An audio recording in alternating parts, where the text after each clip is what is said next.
Today's video, ang pagluluto ka ng manok na hindi man lang ako napapagod kahit kukunti, charis. Pero bago natin lutuin, abay paliguan muna natin itong mga manok dai. Baka may kagid-kagid din ito, mahirap na. Liguin ko muna siya dai ng mga 1,000 beses siguro. Pagkatapos ko siyang liguin, so isa-isa ko siyang patutuluin. Hindi naman isa-isa, patuluin ko siya ng lahat para naman mawala yung tubig. Pagkatapos dai tigbaso na nato ni dai, charot lang.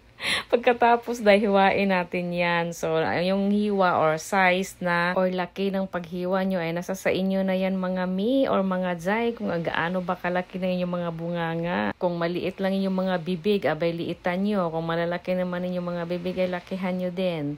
Dito, naglabas ako ng pampalasing. Alak po yan, alak na panluto. At the same time, pampawala din ng langsa. And then, naglagay din ako ng salt and pepper para lang siya may timpla lang ng konti.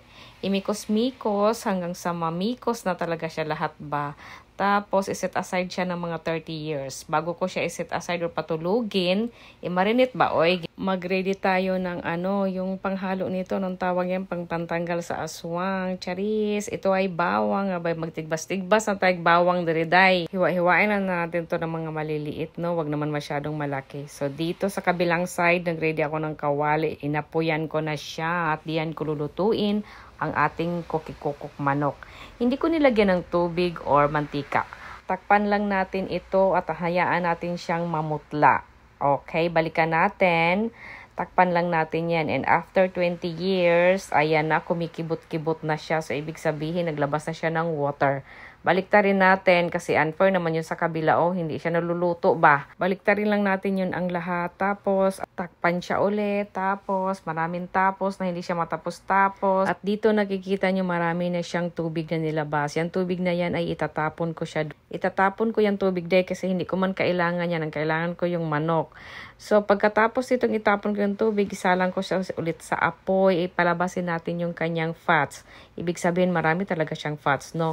So, after 10 years, naglabas siya ng fats. Ilagay na natin yung si bawang na hinihiwa natin ng mga maliit-liit.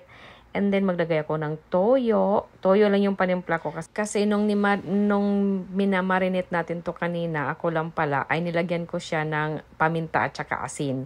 Kaya toyo lang ko, konti lang. Para hindi naman masyado matapang yung lasa. So, after 100 years, luto na ang ating kokok manok. Thank you for watching. Bye!